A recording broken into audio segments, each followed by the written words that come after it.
400 Footlocker locations have been are closing by 2026. Yeah, inside of malls. So we gotta be very specific. Yeah, Footlocker they were done once Nike stopped. Right?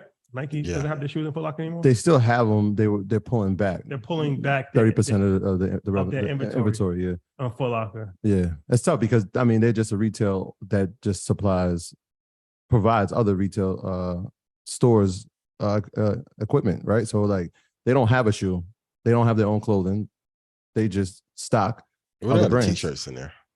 Those is bad though. Those are like Laffy Taffy. The Laffy Taffy days. You know what I mean? It was a good pre-internet model. The thing is that, and again, this is another pandemic issue, right? Nike was one of I mean, how many retail stores do they have? Not many, but they make a killing digitally, right? So the Nike app, I told you every Saturday, any day that they put out release, it's almost guaranteed that the item is going to sell out. Their merchandise gets sold online. They don't really need a brick and mortar store to be a successful business.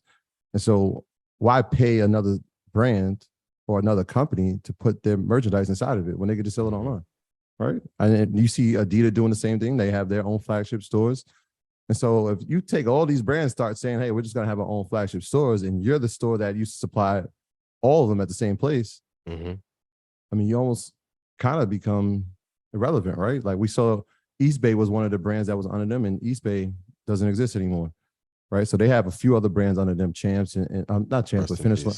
These are brands that are underneath them, and they're designed to sell different types of merchandise into different demographics, like for young teens and for, specifically for women. I know they had a store, but if everybody's moving online and if you have competition from stores like Lululemon, Lululemon, as far as the apparel, I mean, it's going to be a tough proposition. Another thing, and I think it's smart that we're not going inside of malls. We spoke about malls as far as commercial real estate. Like it's a dead business. People are not going inside the malls at the same rate. I don't see it happening in the future. You shouldn't why have your store inside there? You're paying the lease and you're not making money. So what's the point? Yeah. You're dead.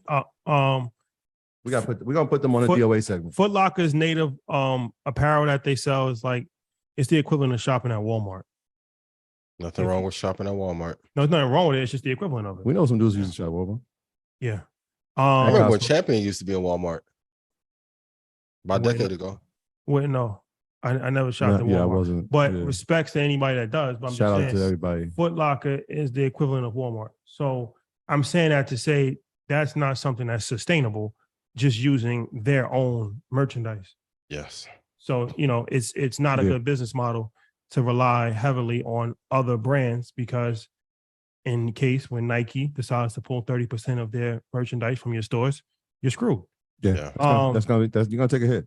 Yeah. Shout out to YouTube. 7,000 people. Mission accomplished. Yeah. Mission accomplished. 7,000. We got a treat for you guys. Yes. So let's get this Captain bad Cash boy. App coming through. No, yes, let's get this bad boy up to 7,500. I'll give away $500 to one person. Can we? I mean, we didn't say it, but we could. Maybe we can put this under the Yeezy effect, right? Kanye? Yeah. If you think about what people are buying from Adidas inside of these stores. Nobody buys from the store. Nobody buys from stores, period, anyway. Nah, people still line up outside. And they're sitting on a lot of inventory. Those are specialty stores, though. Yeah, but those are like those sneakers. Like the House of Hoops and things like that. Yeah, like those stores on Melrose. People go. Yeah. Really quick, can we name the liabilities that Footlocker may have real quick to give like a fundamental analysis? So like employee cost structures is locked in. They're probably paying $25,000 to $50,000 per month in rent. Clothing line is a liability. The employees, the brick and mortar rent that you're paying, inventory influx, the seasonal fluctuation. Nature, yeah. You go crazy during the winter and then it cools off for other months. Or if you don't have, like we just had a winter where we didn't need certain inventory. Like how many pairs of boots were you wearing this winter? How many coats were you wearing? I mean, it was a mild winter.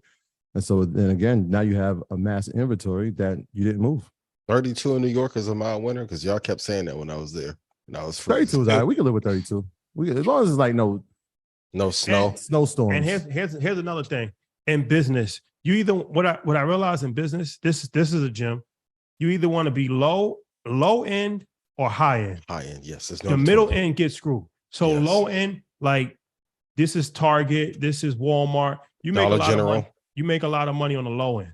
And this is why, like people, I think even Kim Kardashian at one point put her clothes in like Target, one of these low end stores. These people make a lot of money. And then the high end, like Rolex and like Chanel bags and Brioni, Louis Vuitton, they're like kind of recession proof. And they still make money in any type of economic environment because the rich get richer when the poor get poor. It's the middle section that's a bad business model. This is why all of these middle brands go out of business, like a Models, like a Footlocker, like Applebee's is struggling. Like it's these middle brands that are struggling. Throw Applebee's in there? Like saying. People don't even go to Cheesecake anymore. Nah. Remember what was crazy? That? Outback Steakhouse. Remember Outback Steakhouse? Yeah, I haven't seen them. Exactly. Shout out to the coconut shrimp. But McDonald's is still here. That's a fact. Like, you know what I'm saying? Nah. McDonald's is still here. So it's and they're like, going nowhere. So when you're thinking of making your business, low end or high end, think about that. And then also think about having a product that's actually a necessity, like that you really need. Because that's another way to kind of survive hard times where you need something so you really can't go without it. Or hypermodels is good, like McDonald's. They sell a low end product, but the high end asset in the business is really the real estate that they own. Yep. Right. So, and that's again the reason why you wouldn't be inside of a mall. Absolutely. There you go. It's tough. We're going through a cataclysmic change in real time, and it's really an extension. I mean, if I want to go look at a chart one day. Maybe we can do it next week. But if we take out quantitative easing from 2008, and kudos to Obama, through now, did we lose 2 decades from 2000 to 2020? Like, that's scary to think about. Like, technically, without quantitative easing, we'd have been like flat or like slightly above break even. But then they want to say, well, black people ruin the market in the house. Oh, y'all ruin the market. Yeah, black people didn't put them loans through to let people in Miami get 14 houses. The Wild Wild West days. Well, Matt did. MLS, Matt, I'm just playing. MLS. These are just jokes written by 85 South. MLS number 7930. You know why you throw them out there like that? These are just jokes, man. I love you. Shout out to MG, man. A lot was learned on those times. You know what, Ian? But you're right. It's a unique time. But I think the most important thing is that awareness is at a premium, right? And that's why people are here, and that's why they tune in to Market Mondays. Yeah. Because you can't say that you didn't know. You can't say that you weren't made aware.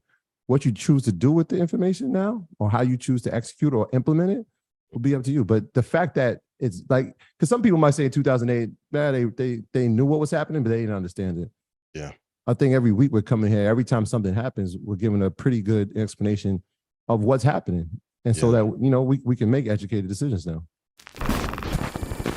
My graduates from my school being Forbes, bag drop. Bag drop. A mic drop, bag drop. Bag drop.